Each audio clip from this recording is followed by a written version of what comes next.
keistimewaan bersedekah. Di dalam ayat surat Al-Baqarah dijelaskan masalul ladzina yunfiquna amwalahum fi sabilillah kamathali habbatin ambatat sab'a sanabil. Perumpamaan orang-orang yang dermawan yang selalu menginfakkan hartanya di jalan Allah itu diumpamakan seperti satu biji. Yang satu biji itu akan menumbuhkan 7 ranting, dan yang satu ranting itu akan membuahkan 1000 biji. Inilah gambaran keterangan orang-orang yang sedekah di jalan Allah. Kalau zaman dulu para sahabat Nabi berinfak di jalan Allah lewat perang, ya. Rasulullah bersabda, Hasan nas ala sadaqahina aradal khuruj ila ghazwat Tabuk. Ja'a Abdurrahman bi arafati alfa dinari. Faqala ya Rasulullah kanat li samanatu alfa dinari. Fa amsaktu min hali nafsi wa iyali arba'atu alafin wa arba'atu alafin.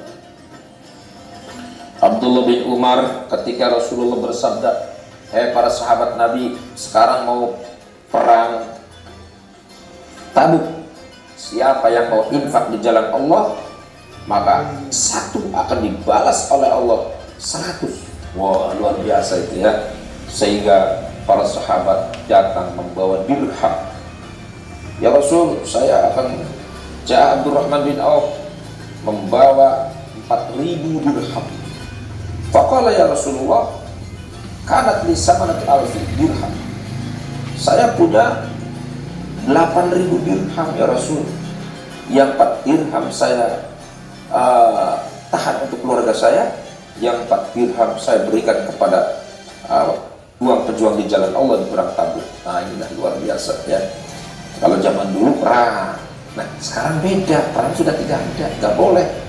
Sekarang itu yang ada adalah pendidikan Islam ya.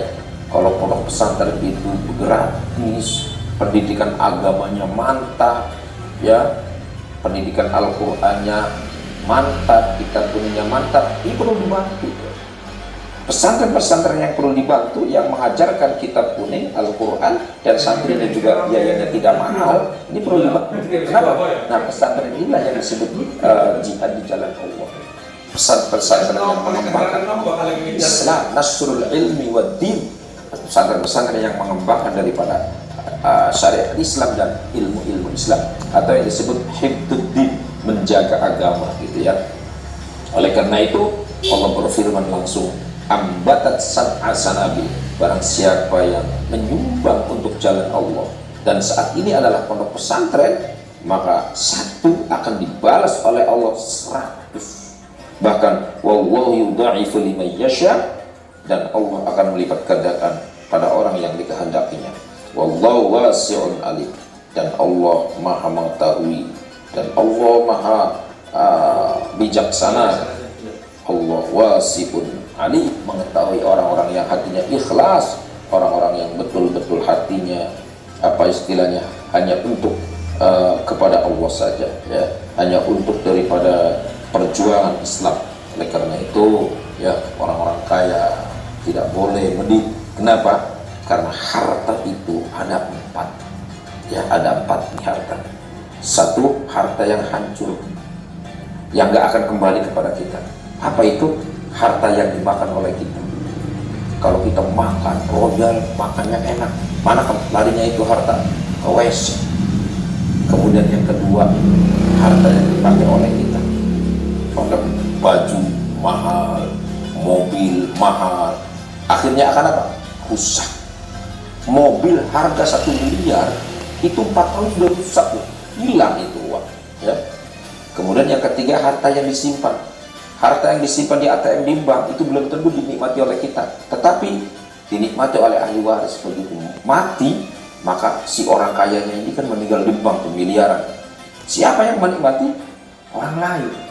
Tetapi harta yang keempat ini, ketika harta itu diinfakkan di jalan Allah, diinfakkan di pondok pesantren, diinfakkan di jalan-jalan umum supaya jalannya bagus, atau untuk membantu fakir miskin, maka harta inilah yang akan ketemu di akhirat nanti. Oleh karena itu, di bulan suci Ramadan ini, marilah kita introspeksi diri. Bagaimana rasanya orang tidak makan, bagaimana rasanya orang belum haus, tidak minum. Itu yang dirasakan oleh fakir miskin, yang dirasakan oleh orang-orang yang saat ini sedang menderita, seperti di Palestina gitu ya, seperti orang-orang yang sekarang kena bencana. Mereka kita bantu ya, mereka kita bantu. Kepaduan sosial kita menunjukkan bahwa ibadah puasa kita itu adalah sudah ibadah, bahwa dampak daripada ibadah puasa kita pada akhirnya kita akan menjadi orang dermawan. Oleh karena itu di sini ya, wa in tukhfuha wa tufuqara fa huwa khairul lakum. Maka sedekah yang paling terbaik itu adalah sedekah yang saat ini dibutuhkan ya oleh kita. Siapa itu? Ya, misalnya pesantren sedang membutuhkan rehab, kita bantu itu ya. Selagi pesantren itu masih digunakan, selagi masjid itu masih banyak orang sholat, selagi itu pula akan selalu mengalir kepada si mayit di akhirat. Mudah-mudahan ada manfaatnya. Wassalamualaikum warahmatullahi wabarakatuh.